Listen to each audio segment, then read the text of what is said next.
Bismillahirrahmanirrahim. Donc, toujours dans le chapitre d'intégration numérique. Alors, maintenant, on va continuer par la méthode de Simpson composée. Alors, dans ce cas, la méthode de Simpson. Donc, on a vu la méthode de Simpson dans le cas simple. Donc, il faut faire une subdivision de l'intervalle en 3 points. C'est-à-dire, on prend le point milieu de l'intervalle A plus B, on applique la méthode de Simpson sur l'intervalle AB. C'est-à-dire, pour appliquer la méthode de Simpson, donc on a besoin de 3 points, x0, x1, x2. Alors c'est pour ça, pour appliquer la méthode de Simpson généralisée, donc il faut faire une subdivision paire. Donc, il faut que le 1 soit paire. Pourquoi? Parce que dans le cas impair, il reste un point, on ne peut pas appliquer la méthode de Simpson entre deux points. C'est-à-dire, si ça c'est x0, alors le dernier c'est x1. Donc il faut que 1 soit pair. Pourquoi? Parce que Simpson, il faut appliquer la méthode entre x0, x1 et x2. Alors ici on applique la méthode de Simpson après x2, x3, x4. x5, x6 et ainsi de suite jusqu'à x1-2, x1-1, xn.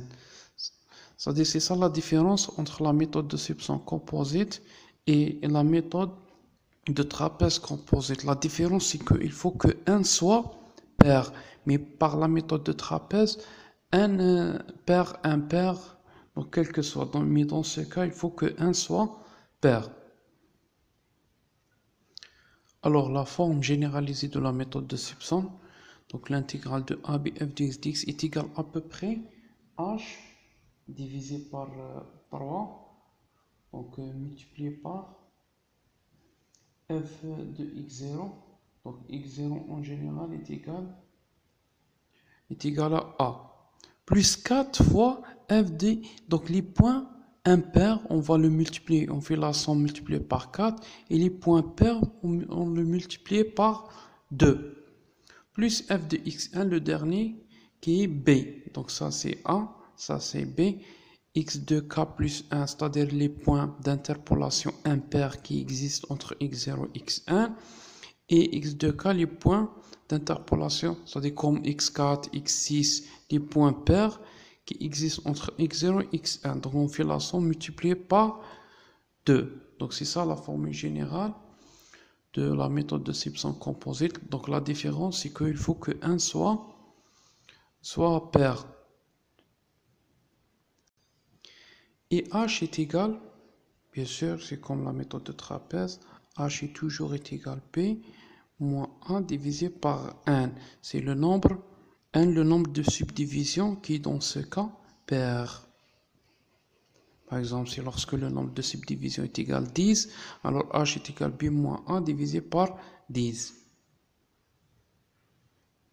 Alors, exemple, donc dans ce cas, donc on va calculer le même intégral qu'on a vu dans la méthode de trapèze, u est égal à l'intégrale de 0 pi sur 2 sinus x dx. Donc la valeur exacte de cette intégrale est égale à 1.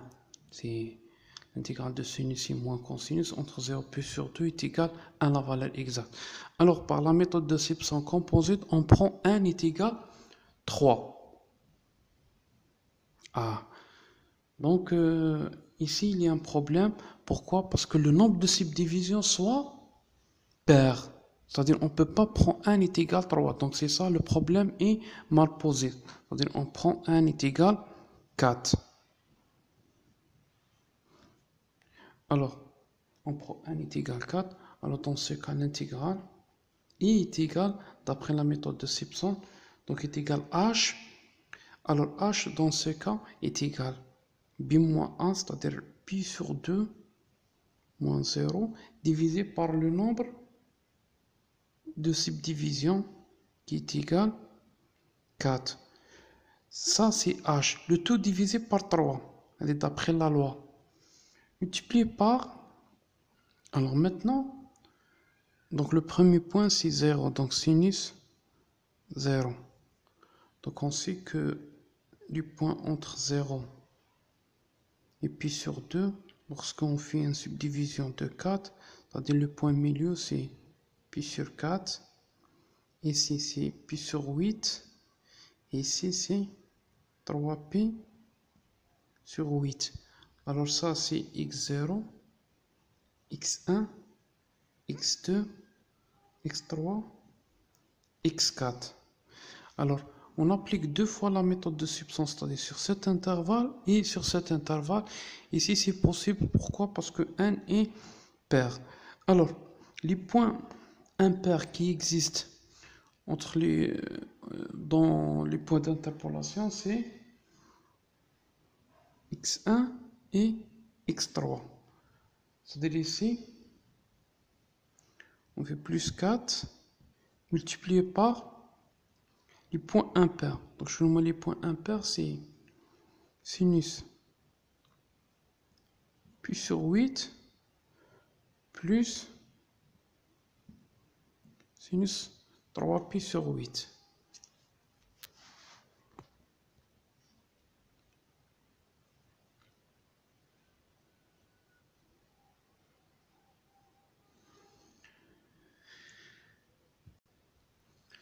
Et les points pairs qui existent entre x0 et x4, c'est juste x2. Alors les impairs, on va le multiplier par 4 et les pairs, on va le multiplier par 2. Et ça, c'est d'après la formule. Donc plus 2 fois sinus x2.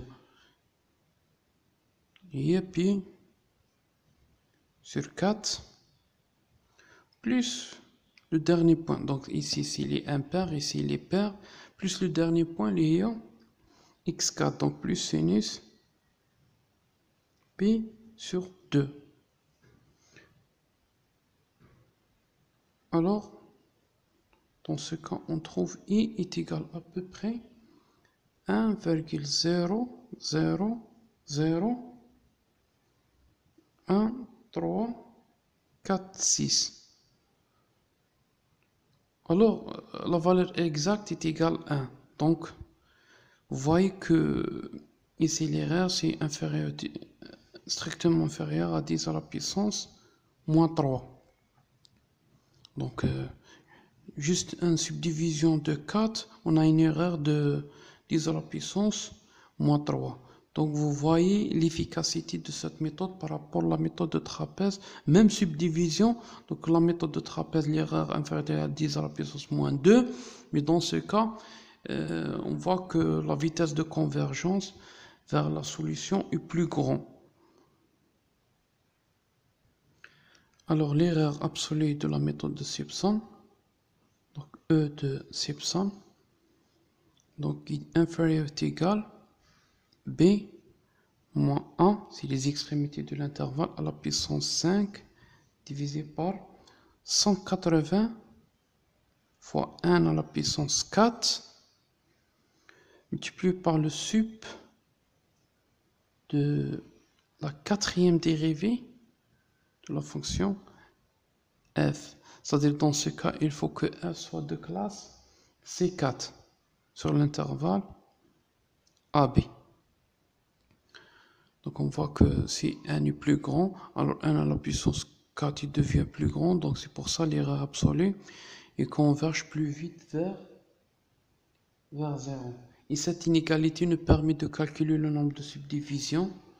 Alors on peut calculer ici 1 à la puissance 4 et supérieur est égal b moins 1 à la puissance 5, c'est-à-dire c'est l'erreur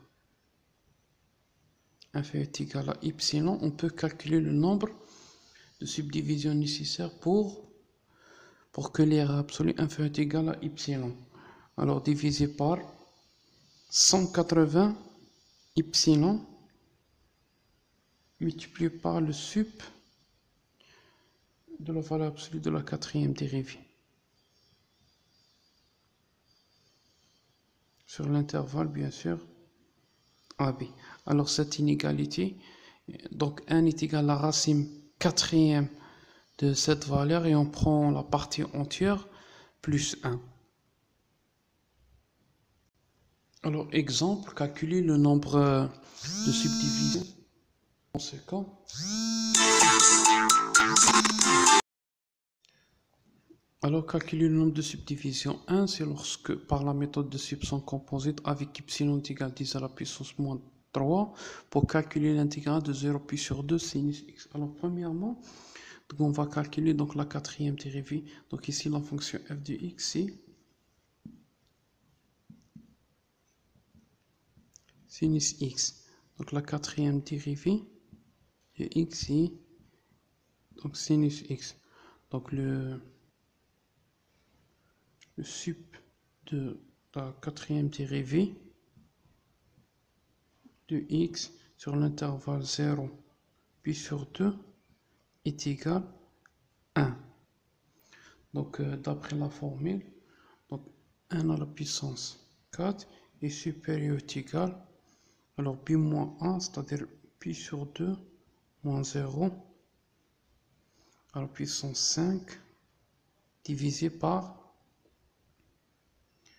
180 multiplié par epsilon qui est 10 à la puissance moins 3 multiplié par 1. Pourquoi? Parce que le sup de la quatrième dérivée est égal à 1. Et d'après les calculs, donc on trouve 1 est supérieur ou égal à 2,69. Alors on prend 4, 1 est égal. Alors le plus grand entier par rapport à 2,69 c'est 3. Mais puisque on a dans la méthode de substitution, alors faites attention ici, on prend 4. Pourquoi? Parce que 3 est impair. Et la méthode de substitution, il faut que 1 soit pair. Alors 2,69, normalement, l'entier le plus grand, c'est 3. Mais puisqu'on a substitution, on prend 1 est égal à 4. Alors cette séance est terminée. Donc je vais remercier. Et dans les prochaines vidéos, Inch'Allah.